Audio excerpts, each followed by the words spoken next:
Hola hermanos y hermanas, gracias por estar con nosotros en su programa Fe Católica Viva. El día de hoy tenemos un invitado internacional, tenemos un invitado que nos visita desde México, la Ciudad de México concretamente. Está con nosotros el padre Jorge Luis Sarasúa Campa, misionero apóstol de la palabra de la Ciudad de México, que nos visita hoy en el estudio. Gracias, padre, por estar aquí.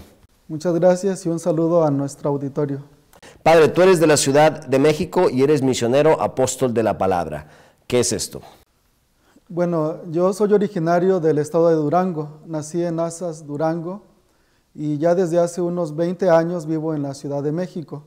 Ahí estudié la filosofía, la teología y me ordené sacerdote en Acapulco, pero para ser misionero apóstol de la palabra. Yo estoy trabajando desde 1991, ingresé con los misioneros apóstoles de la palabra, que pues es una familia misionera al servicio de la Iglesia Católica. El padre Flaviano Amatuli Valente fundó el movimiento eclesial Apóstoles de la Palabra el 2 de julio de 1978, con algunas finalidades específicas. Por ejemplo, favorecer que los jóvenes den un año de servicio misionero a la iglesia. De hecho, yo cuando inicié como apóstol de la palabra, pues mi intención era pues dar un año de servicio a la iglesia, conocer mi fe católica, hacer misión, hacer apostolado en los lugares más necesitados y pues regresar a mi casa, estudiar, posiblemente casarme, formar una familia. Sin embargo, me impactó mucho esto. Pero todo empezó porque me invitaron a dar un año de servicio misionero a la iglesia, que todavía no se concluye, ¿no? Entonces, esta es una de las tareas o de los objetivos de Apóstoles de la Palabra, favorecer que los jóvenes den un año de servicio misionero a la iglesia, antes de casarse, antes de iniciar estudios universitarios, y pues miles de jóvenes en México, ahora también en Centroamérica, están viviendo esta experiencia de dar un año de servicio misionero a la iglesia a tiempo completo. Sin embargo, padre, tanto el padre Flaviano Amatuli como los misioneros apóstoles de la palabra se caracterizan por ser una orden religiosa, una congregación que trabaja en el tema de la apologética, esto como la defensa de la doctrina de la iglesia. ¿Nos puede explicar un poco sobre esa parte de su congregación?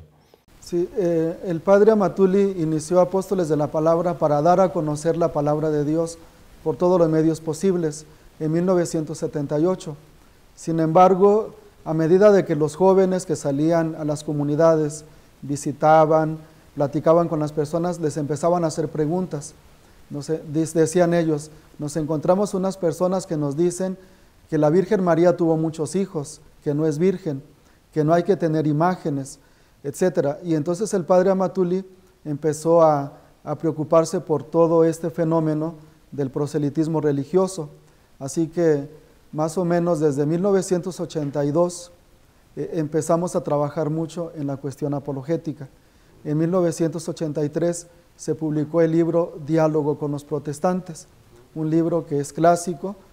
Salió la primera edición escrita por el padre, la segunda edición más tarde, y ahora estamos en la tercera edición, en la que a mí ya me tocó colaborar escribiendo algunos capítulos del libro.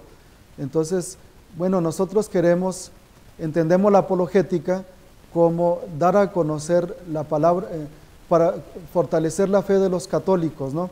Para nosotros la apologética se dirige esencialmente a fortalecer la fe del católico, que el católico conozca por qué tenemos imágenes, por qué veneramos a la Virgen María, por qué afirmamos que la Virgen María es virgen antes del parto, en el parto y después del parto. Para esto pues hacemos uso abundante de la Biblia, de la Sagrada Escritura, y también pues dialogamos con los hermanos separados. Para nosotros es muy importante dialogar con ellos, aprender a cuestionarlos, porque pues muchos de ellos fueron católicos, y la experiencia nos enseña que cuando ellos escuchan un tema, ¿por qué tenemos imágenes? Hay algunos que piensan en regresar a la Iglesia Católica, y de hecho muchas personas han hecho este viaje de regreso. ¿Cuál es el cuestionamiento más frecuente que usted encuentra de parte de hermanos separados hacia la Iglesia Católica? ¿Es el tema de las imágenes que ha dicho usted tanto? Uno de ellos es el tema de las imágenes, el otro es la virginidad de María, otro por qué le decimos padre al sacerdote, y el otro tema es por qué en la iglesia tenemos al Papa, tenemos a los obispos.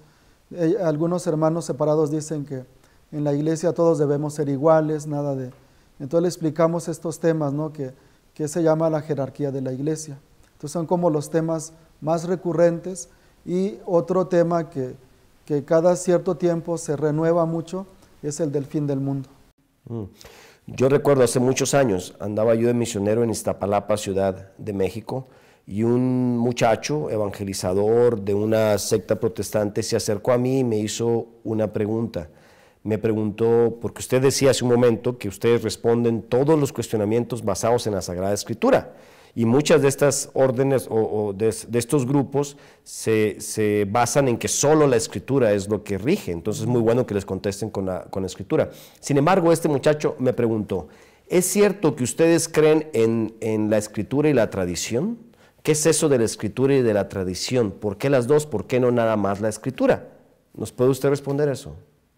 Sí, bueno, es un tema muy interesante que empieza con la revelación, ¿no? Nosotros creemos que Dios se ha revelado al hombre, Dios se ha dado a conocer. Cuando en la iglesia hablamos, por ejemplo, de la palabra de Dios, esencialmente hablamos de nuestro Señor Jesucristo. Él es la palabra de Dios que se ha hecho carne. Ahora, cuando nuestro Señor Jesucristo anuncia el Evangelio, lo hace de forma oral. Por eso cuando nosotros hablamos de la tradición, hablamos del Evangelio predicado por nuestro Señor Jesucristo, que se transmite de dos formas, a través de la Sagrada Escritura y a través de la tradición oral. Entonces, yo creo que el problema de los hermanos separados es un poco el reducir a la sola Escritura, cuando la tradición es mucho más amplia, y de hecho podemos decir que la Biblia es tradición puesta por escrito. San Pablo dice en 2 Tesalonicenses 2:15 que se le debe dar igual valor a lo que él ha escrito por carta y lo que ha dicho oralmente.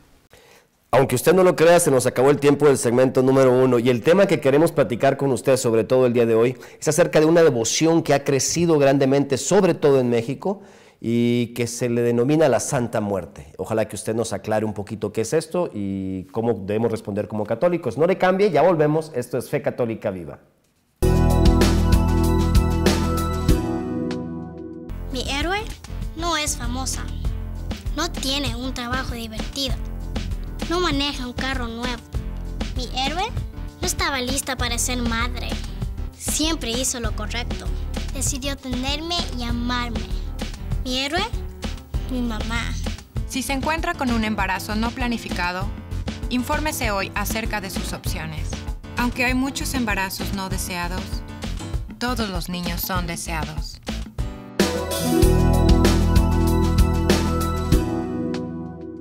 Gracias por seguir con nosotros en Fe Católica Viva. Estoy conversando con el padre Jorge Luis Arazúa Campa, misionero apóstol de la palabra, que nos visita hoy en los estudios para hablarnos de temas de apologética, pero no solo de apologética, sino todos aquellos temas en los cuales a veces los católicos nos podemos confundir. Les decía al final de la pausa que quería preguntarle al padre sobre la devoción que ha crecido tanto, sobre todo en México y en algunos lugares muy concretos, a la Santa Muerte, y que realmente no es una tradición católica y no tiene nada que ver con la fe católica. Por lo tanto, padre, primero, ¿por qué no nos explica qué es esto que llamamos la Santa Muerte o la devoción a la Santa Muerte? Bueno, la devoción o el culto a la Santa Muerte es un fenómeno bastante complejo. Yo lo he estudiado desde el 2004 y pues también he escrito un libro que se llama La Santa Muerte, el mal de ojo y otras supersticiones. Lo que podríamos decir sobre el culto a la Santa Muerte, como ya lo has dicho, pues no es algo que haya surgido propiamente en la Iglesia Católica. El culto a la Santa Muerte ha surgido en un grupo muy extraño que se llama espiritualismo trinitario mariano. Ah, caramba. El espiritualismo trinitario mariano es es un grupo que surgió en el Ajusco a finales del siglo XIX, más o menos hacia 1890, en pleno siglo, a finales del siglo XIX. Roque Rojas inició este grupo que mezcla espiritismo, solamente que ellos le llaman espiritualismo, cierta devoción no a la Santísima Trinidad como nosotros creemos. Roque Rojas dice que hay dos trinidades, una es Moisés, Elías y Jesucristo, y cuando se habla de Elías se refiere a él mismo, ¿no? Él se presenta como el profeta Elías. A Roque. Roque Rojas se presenta como un nuevo Elías. Ahora, ellos lo que hacen es invocar los espíritus de los muertos con fines de salud. Ellos, por ejemplo, pueden invocar a un espíritu de un médico que fue muy famoso, que la gente le tenía mucha confianza para cuestiones de salud. No nos dijo nada del elemento mariano, perdón que le interrumpe, es trinitario y mariano. Mariano en el sentido de que tienen cierta devoción a María. Ellos tienen esta idea, ¿no?, de que hay espíritus luminosos, espíritus de luz, entre los cuales está la Santísima Virgen María, y un personaje muy extraño a quien llaman Hermana Blanca, que la representan como un esqueleto. Más tarde le llaman Niña Blanca y Santa Muerte.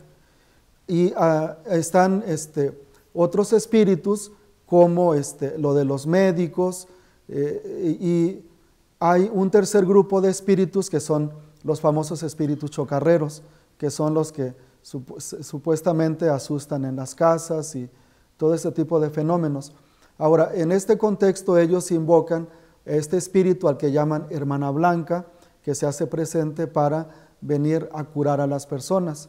Ellos hablan mucho de que hacen curaciones espirituales y hacen incluso operaciones quirúrgicas invisibles a través de estos espíritus que ellos invocan. Pero uno de los espíritus que invocan es el de María, el de la Hermana Blanca o Santa Muerte, y otros espíritus que ellos van identificando, con motivo siempre de salud. Cuando yo escucho esta historia, y perdón la palabra, me suena muy ridículo todo, ¿no? Me suena como todo jalado de los pelos y como que se lo inventaron de algún lugar. ¿Por qué es que ha ganado tantos seguidores y tanta fama, pues? Sí, el culto a la llamada Santa Muerte y el espiritualismo trinitario mariano, pues se fue difundiendo desde Roque Rojas y sobre todo desde Damiana Olmedo. Del grupo original de Roque Rojas surgieron como siete iglesias, ¿no? Ellos hablan de una iglesia de 7 sellos, pero aquella que inició Damiana Olmedo es la que empezó a crecer mucho, a tener lugares por aquí y por allá. En una estadística que se hizo hace unos 10 años, se descubrió que por lo menos 8 millones de mexicanos asisten también al espiritualismo trinitario mariano. Dijo también. Sí, porque es un fenómeno que se llama doble o multipertenencia. Son católicos, reciben los sacramentos en la iglesia, pero cuando tienen problemas existenciales, de salud, de problemas económicos, de problemas en el amor, acuden a que les hagan limpias. De hecho, la limpia viene muy difundida en este grupo que es el espiritualismo trinitario mariano, las limpias. Entonces todo este fenómeno ha crecido, ¿no? Ya hacia 1950 el culto a la Santa Muerte sale de los templos espiritualistas y se difunde sobre todo en Tepito, entre los comerciantes de Tepito. Y con la crisis que tuvimos hacia el año 93-94 en México, pues fue por necesidades económicas, por la crisis económica, que el culto a la Santa Muerte se empezó a difundir a través de los medios de comunicación, y fue esta explosión o este boom que se ha dado en los últimos años. Cuando habla usted de este grupo, el espiritualismo trinitario mariano, ¿hace referencia a temas, acontecimientos, personajes bíblicos como Elías, como María, como los 7 sellos, ¿tienen ellos algún uso de la Sagrada Escritura o hacen referencia a la Sagrada Escritura en algún momento? Muy poca referencia, no se centran mucho, sino que ellos aprovechan la difusión que se hizo del espiritismo a finales del siglo XIX. A nivel mundial fue una explosión del espiritismo con Allan Kardec, que escribió el Evangelio según el espiritismo. Entonces ellos se basan no en la Biblia, sino en ciertas tradiciones indígenas y reinterpretando ciertos elementos de la fe católica. ¿Quién lee estos libros? Yo nunca he escuchado ese libro. Pues, usted me imagino que lo ha leído, sí, pero es decir, a lo que voy es, una persona tiene que estar en una gran necesidad, yo creo, para pretender pensar que la Santa Muerte es una persona y que le va a ayudar en ciertas necesidades que pueda tener. Así es, son los 3 problemas clásicos: la salud, el dinero y el amor, que son necesidades a veces muy apremiantes que viven las personas. Padre, muy interesante. Quisiera que en el segmento que sigue, para que no le cambien, nos hablara de cuáles son los elementos erróneos o por qué debemos mantenernos al margen de todo este culto a la Santa Muerte y todo lo que se relaciona alrededor del espiritualismo trinitario mariano. Ándale pues, no le cambien, esto es Fe Católica Viva.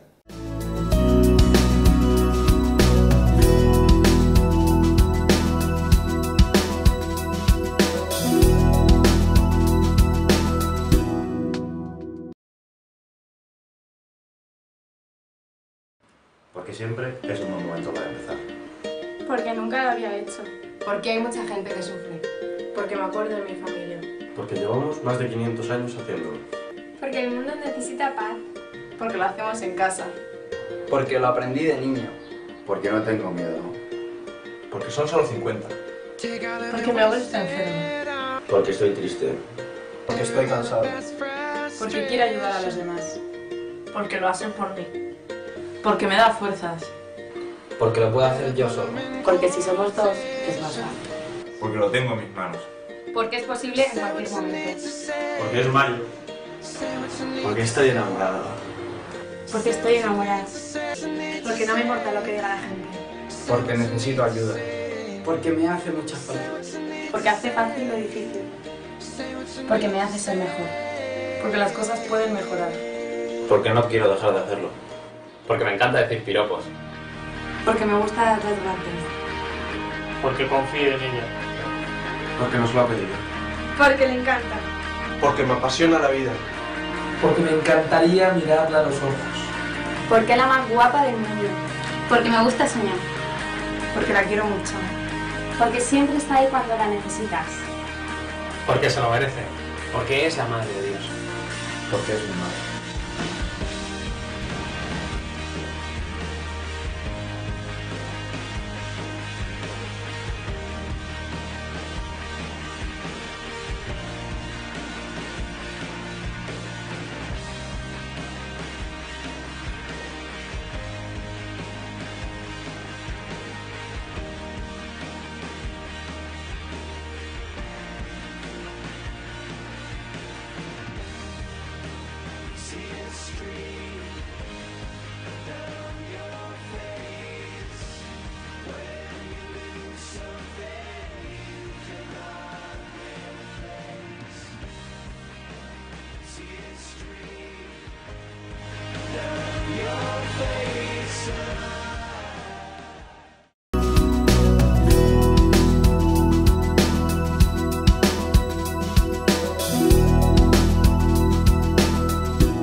Gracias por seguir con nosotros en Fe Católica Viva. El día de hoy estamos conversando con el padre Jorge Luis Sarasúa Campa, misionero apóstol de la palabra, y estamos conversando sobre el culto a la Santa Muerte que tanto ha crecido, sobre todo en México.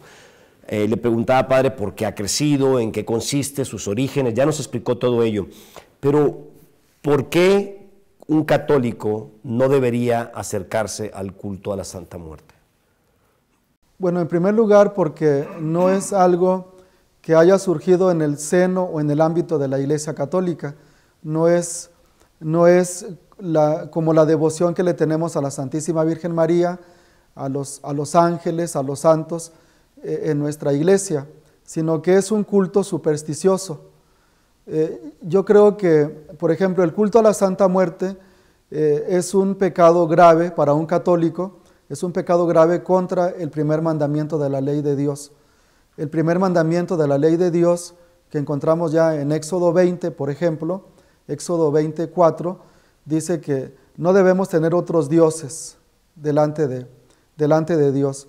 Y los que promueven el culto a la Santa Muerte dicen que la Santa Muerte es la entidad espiritual más poderosa que existe. Para ellos, la Santa Muerte es como este ser espiritual más poderoso que hay en el universo. Ellos hablan como de una forma de energía que se puede materializar y actuar precisamente en las imágenes. Entonces, en primer lugar es idolatría. Ellos piensan que la Santa Muerte es la entidad espiritual más poderosa que existe. Permítame que le interrumpa, pero ese Éxodo 24 no lo usan también nuestros hermanos para decirnos que no debemos tener imágenes y tener devociones a los santos. ¿Por qué para los santos sí y la Santa Muerte no? Porque la Santa Muerte no tiene una existencia real, no tiene una existencia espiritual. La muerte, desde el ámbito de la fe católica, la muerte no es una persona, sino que la muerte es la separación del alma y del cuerpo, según la tradición bíblica, ¿no? Entonces, la Santa Muerte no es una persona, no es una entidad espiritual. Es un acontecimiento. Es un acontecimiento que experimentamos los seres humanos, ¿no? Es la cesación de la vida y para nosotros a nivel espiritual es la separación del alma y del cuerpo. Ahora, en segundo lugar, pues es un culto supersticioso. El problema no es la imagen, sino el culto, ¿no? Porque en la Sagrada Escritura vemos que Dios mandó a hacer imágenes. En Números 21, del 6 al 9, Dios le dijo a Moisés, haz una serpiente de bronce, colócala en un poste y todo el que la mire sanará. Y lo mismo vemos en Éxodo 25, 18, donde Dios manda hacer las imágenes de dos querubines de oro. Le dice a Moisés, asimismo harás 2 querubines de oro macizo, labrados a martillo. Entonces Dios no está en contra de las imágenes, pero sí que se adore a las imágenes y que se le atribuya un poder que estas imágenes no tienen.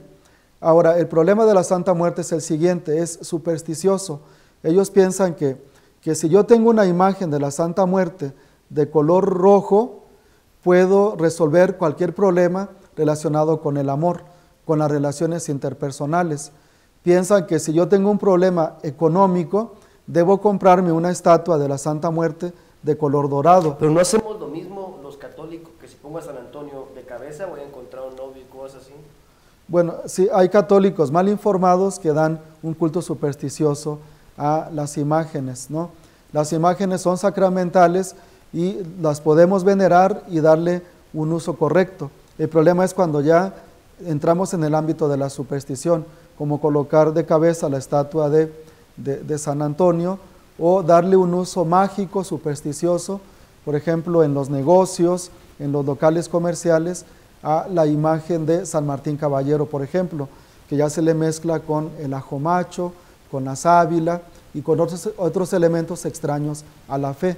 El problema no es la imagen, sino el uso erróneo, contrario a lo que enseña la Iglesia y sobre todo el uso supersticioso que se le da a las imágenes. También he escuchado, y ha crecido mucho en los últimos años por la situación de México, que se relaciona mucho con las personas que están envueltas en el crimen organizado, narcotraficantes y todo esto. ¿Tiene alguna relación?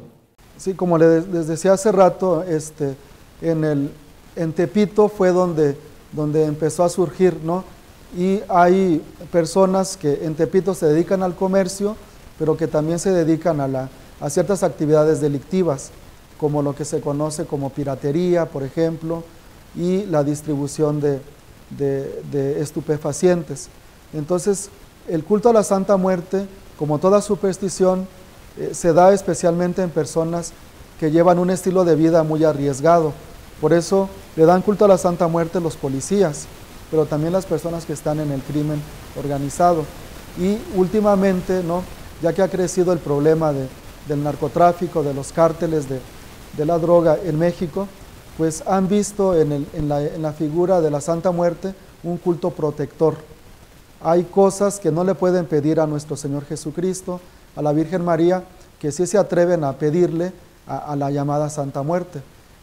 Yo leo mucho material sobre la Santa Muerte, libros, revistas, publicaciones, etc.